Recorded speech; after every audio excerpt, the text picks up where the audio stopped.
تم یہاں کیسے؟ بمشکل آواز حلق سے نکالتے ہوئے میں نے ساحر علی خان کی جانب دیکھتے ہوئے پوچھا۔ کم روشنی کی وجہ سے ہم دونوں ایک دوسرے کو مکمل نہیں دیکھ پا رہے تھے۔ اس کی بے باک نظریں اپنے اوپر اٹھی ہوئی محسوس کرتے بے اختیار میں نے اپنے آپ کو دیکھا۔ اپنے وجود پر دوپٹہ نہ پاتے میں نے دوپٹے کی تلاش میں ارد گرد نگاہیں دوڑائیں تو وہ ساحر کے پاس رکھی ایک ٹیبل پہ دھرا تھا۔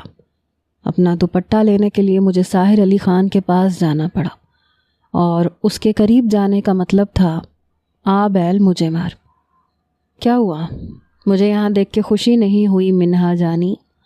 ساحر ٹانگ پہ ٹانگ جمائے محویت سے مجھے دیکھے جا رہا تھا۔ آپ کو یہاں نہیں آنا چاہیے تھا اس وقت۔ مجھے سمجھ نہیں آیا کہ اس سر پھرے انسان کا کیا کروں۔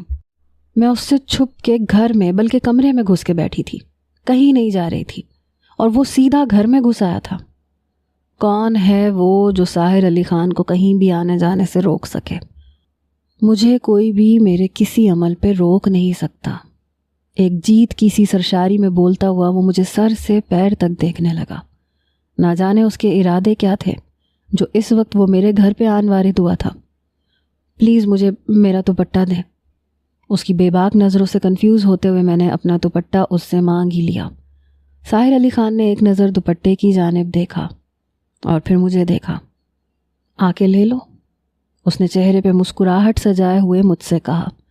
اس کی بات پہ میں بری طرح سے ششدر رہ گئی، بے اختیار اپنے لب کاٹنے لگی، جو ساحر علی خان کو سخت ناگوار گزرا۔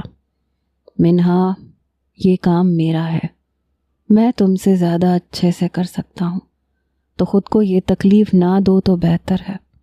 اس کے لہجے میں وارننگ تھی، اور وہ کس لیے بول رہا تھا مجھے سمجھ آ گئی تھی۔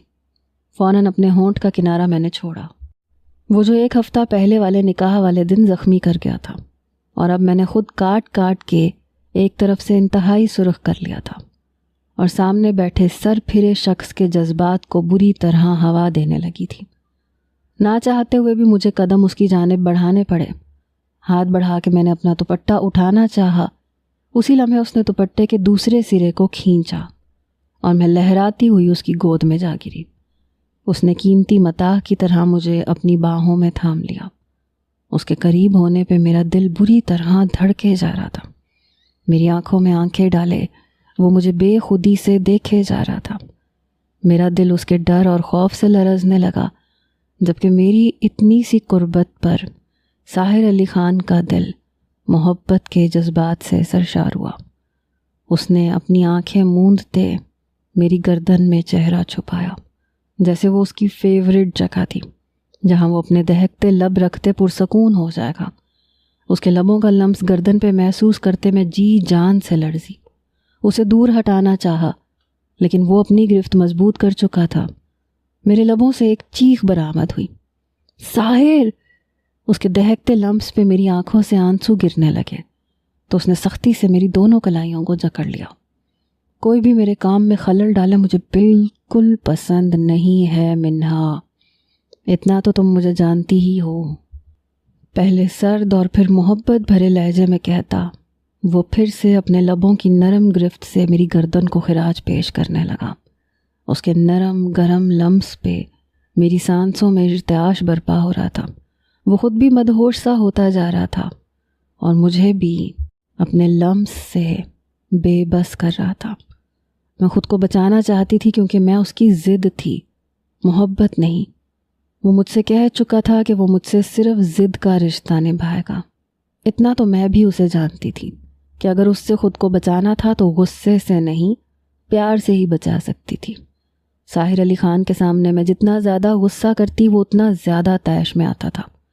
ابھی بھی مجھے یہی لگا کہ میں اسے پیار سے ہینڈل کر لوں گی، اس سے جان چھڑوا لوں گی، شاید وہ سنبھل جائے۔ ساحر پلیز میری بات سنیں۔ وہ کہنے لگا ہاں کہو، بس یہ مت کہنا کہ ساحر مجھے چھوڑ دیں۔ یہ نہیں کروں گا منہا جانی۔ یہ بھی مت کہنا کہ ساحر مجھ سے دور رہیں، میں یہ بھی نہیں کروں گا۔ آپ مجھ سے بدلہ لینا چاہتے ہیں؟ میں نے بڑی نرمی سے پوچھا۔ میں آپ کے لیے صرف ضد ہوں یا پھر